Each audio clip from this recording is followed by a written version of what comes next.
然后都更呢，因为它很暴利，所以有怎样？有专业的土开在做，他可能也没上班哦，他可能就是自己一个老练的投资客，然后他很懂这些法规，以前在建商上过班哦，我就听过那个年轻人哦，一个年轻人他那边凑金主，然后直接去整合老透天哦，他可能怎样？他可能花3年5年哦，黑的白的招数都上，然后他就整合出了连排的透天，这个可以盖大楼的土地就给他整出来了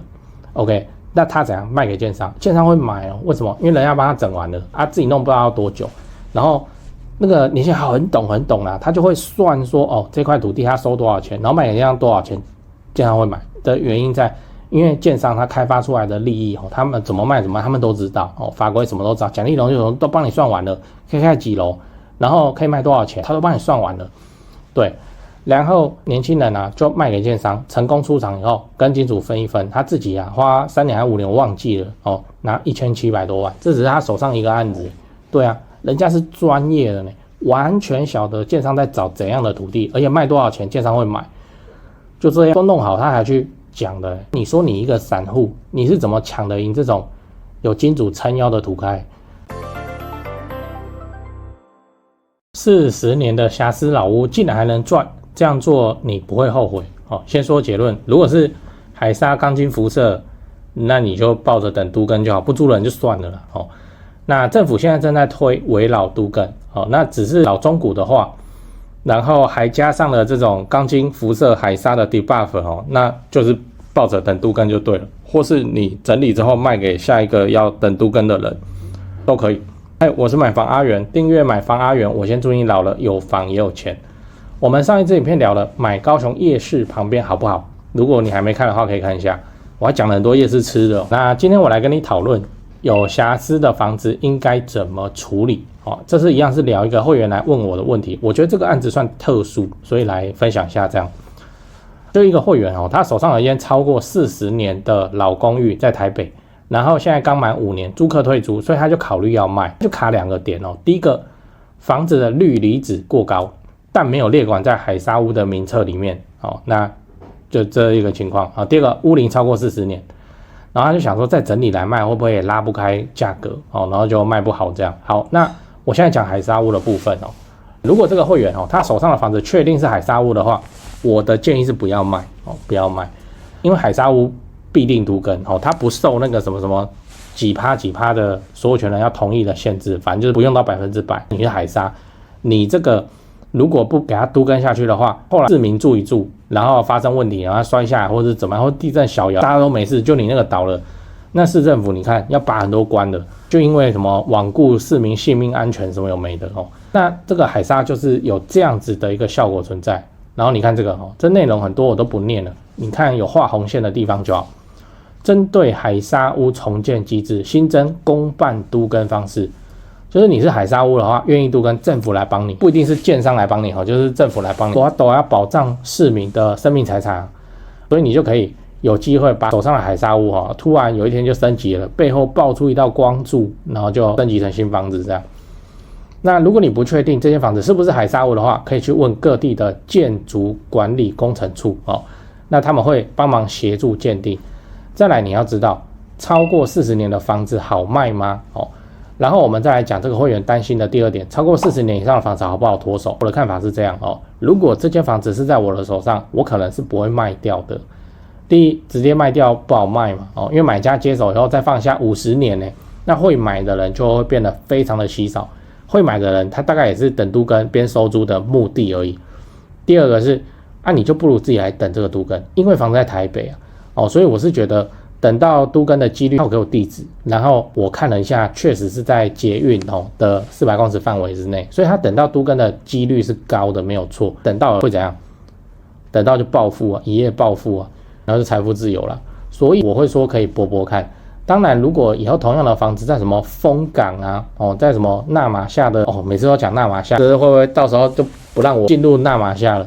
我们举例都举纳马夏，总之就是说偏乡没有什么都更机会的话，就不要想了能够卖你就去挂卖你会卖很久但如果卖掉它就卖掉，就这样。因为那个偏乡都更的几率非常的渺茫。最后你要知道该卖掉这间房子吗？那当然我也知道也会有人觉得这样子等哦，那一大笔钱趴在那边很没有效率，所以他想把它卖掉。这个做法还是可以哦，但我会建议你在卖房子，你一定要整理哦，整理之后才会好卖。就是说你要去做那个卖相了。你在超市挑那些商品的时候，你都会挑卖相好的买，对不对？第一个不要哦，去拿后面的，尤其是面包更是这样。结果你自己这么大金额的房子，你不去理它的卖相，这是不对的。老公寓是这样哦。会来看老公寓的人哦，就是因为他手上没钱为大宗。你不要说什么没有人等都更的哦，我跟你讲，都更人真的很专业。你做都更这个生意的人，很专业的人，我八卦的时候在讲。那一般就是普罗大众市民，因为小朋友学区或怎样，他来看老公寓哦，那他为什么不去看电梯大楼？生活比较舒服的电梯大楼啊，他就没有急啊，就这样啊，不然谁不想住有24小时管理、垃圾统一集中处理，还有平面车位的电梯大楼？而且要去住那个车停外面再走回去，下大雨的时候也要淋雨把东西搬回家的这种老公寓哦。对，这些人已经是比较预算吃紧的族群哦。你再给他看一个丑丑的老公寓，然后叫他自己去想办法整理哦，花钱拉电线什么有没的，他没有那个预算啊哦，他有这个预算他也花不下去啊。所以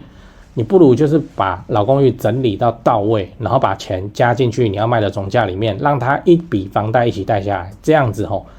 你跑的速度会快很多，这不只套用在老公寓啊，你老大楼、你老透天通通都一样啊，而且是可以赚到一份价差的哦。然后因为我们懂嘛，我们就有认识的工班嘛，哦，就会帮我们嘛，所以他自己去外面花，他可能要花到150哦，花到200，可是我们可能可以在100哦90就把它做起来了，不是什么黑金投资客装潢哦，这个相关的技法在会员影片也拍过，反正就是你装潢要怎么便宜哦的技法放在会员影片。那总之来说，就是你装潢的这部分是还有利润可以赚的，这是真的，因为我们知道他去外面做同样的东西都会比我们贵哦。但是对这个买家来说，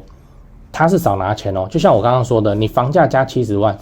上去，你是花50万整理，可是你加70万卖给他，但是他首购8成嘛，所以他等于要额外花多少钱？花14万哦，就可以买到你这个70万的装潢。对啊，所以 OK 啊，这个买方来说，他多花这个钱，他有贷款8成的威能，他就可以吃得到这个效果，他会这样子选择。得他妈天天整理房子，所以他一拿到一间需要大整理的房子，他就去看下一间已经整理好的房子。你老公寓你就是要整理啊，不要这边你这样子还有自住的买方，那你一间都不整理的房子，你只能卖给会整理的人。会整理的族群是像谁？就是投资客集团哦，那他们最好是你都不要整理，然后他要跟你杀价之类有没的。那总之啊，就是说。你的老公寓哦有整理，会比人家好卖非常的多。然后回到我们今天的话题，就是那个如果是海沙的话，这个都更有望哦。然后其他就是看你有没有离那个奖励容积的范围之内。这个我之前有一集我也拍过，反正就是 TOD 建设，那个以交通站点为公车站不算哦，以交通站点为圆心，然后画400公尺哦，高雄的轻轨这样子通车之后盘活了附近非常多的老公寓哦。哦，对哦。这几件事情先讲，不然怕忘记。就现在不是房地产吹冷风嘛，这已经是事实了。那我自己的观察是这样跟你分享一下。先说台北台北市、新北市。那台北目前依然持续在成交那成交的行情没有特别的高，也没有特别的低，就行情这样。只是说现在的买方分布已经变成说50%是自住换屋那50%是财富传承。投资客几乎都离开台北了，那我想这个也不赖嘛，就没有投资客在那边恶性炒作那前面讲到那个50%自住换屋，自住换屋很重要的考量就是小朋友的学区所以蛋黄依然非常坚挺那50%的财富传承那财富传承讲的就是就天龙人嘛有钱的天龙人，那通常都是怎样？长辈就是看生几个小孩，然后每个小孩一人帮他们买一间这样要给小孩的这种属性，所以他那个也没有要投资，也没有要炒作啦，就是保值就好财富传承那你有钱，你要放在全台湾最顶尖的房地产市场来自住换屋或是财富传承都可以只是说现在成交在4500万以上已经是目前的常态我居然还有观众去买超过1亿的大安区房子，然后他们说我台北前辈的团队服务是非常的顶级他们的家族很满意这样对，所以你要看那些财富传承用的房子或者好学区的房子你就加我前辈的 LINE，小老鼠拜台北，小老鼠买台北这样。加了你就看到他的大头贴，那个是助理在顾的，那他们会不定期的 po 这些房子给你参考。OK 啊，那讲完台北，讲高雄啊，高雄的情况是也一样，市场降温那之前的乱买乱出价族群就不见了，我认为这样很好，因为这样子我们就可以专心瞄准重大建设，就比较不会有那外行乱出高价的乱，你知道？那自从我拍了会员影片我会员影片不是都会拍重大建设嘛？那陆陆续续我拍了高雄的重大建设有，楠梓台积电到凹子底3大开发案、富邦凹子底 BOT 案，到71期4地重划、新高雄火车站，到亚洲新湾区你们观众很奇怪我拍一个重大建设，你们就跟着买一个重大建设附近。高雄我是很有信心没想到说，这个观众好像比我还有信心买的比我还贵，买的比我还多，真是蛮夸张那看好高雄，你瞄准重大建设，就找我推荐的台湾房屋美术之星店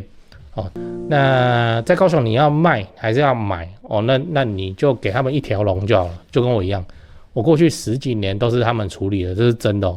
那我付的中介费这样子加起来早就超过7位数。那你看我还是愿意推荐他们就是真的很没问题嘛很专业很 OK。他们的 LINE 是小老鼠 go go go go go 小老鼠5个 go 那他们有答应我说会 po 在这支 LINE 的房子是都会挑过就是专门给买房阿元的观众。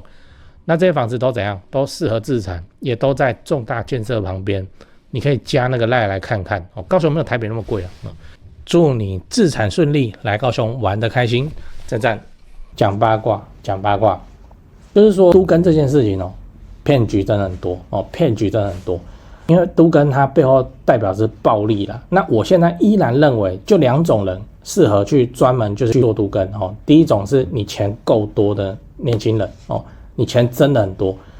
都更是这样一等几年，这东西是问号，这真的不知道。你可能等个5年、8年、10年、20年、15年都有人在等真的都有人在等。我是认为年轻人不应该去拼这个东西，虚无缥缈的都更，其实都更不是虚无缥缈，只是你大概一直买得到虚无缥缈的东西这骗局真的很多啦那要卖给你一间老公寓，然后卖高价钱，他当然会跟你讲说这里日后会都更，信誓旦旦你就想说就会都更，屋主干嘛要卖？更可能的状况是什么？其实那一区早就有建商来谈了，早就有来谈，没有谈好，可能有钉子户，可能有怎样，或是建商也很明确的跟他们讲说因为什么法规的关系、奖励容积的关系，你们这里离捷运比较远，怎样，我们会先开发前一条街，都已经讲了。那变成什么？变成那个屋主他自己手上捏的老公寓，他自己知道什么东西，4个字：遥遥无期。都跟这么暴利的事情对啊，他干嘛要拿出来卖？所以他知道遥遥无期，他把它拿出来卖换你来承担那个遥遥无期，就这样这就是我说的骗局其他也没骗你就是这个未来要等多久真的不知道，那你要不要来赌？就是这样既然是有赌的成分在里面，你就最好是怎么样？是有闲钱再来做这些事情比方说你不敢 all in 你的身家在虚拟货币比特币上，这个被抬出去。但是如果你现在身上现金1000万，你买100万比特币来放看，可能就可以做了嘛。我个人认为都更应该要是这样子的人来做会比较理想你专门要来等都更应该是这样。然后都更因为它很暴利，所以有怎样？有专业的土开在做，他可能也没上班他可能就是自己一个老练的投资客，然后他很懂这些法规，以前在建商上过班我就听过那个年轻人一个年轻人他那边凑金主，然后直接去整合老透天他可能怎样？他可能花3年5年黑的白的招数都上，然后他就整合出了联排的透天，这个可以盖大楼的土地就给他整出来了。OK， 那他怎样卖给建商？建商会买为什么？因为人家帮他整完了自己弄不知道要多久。然后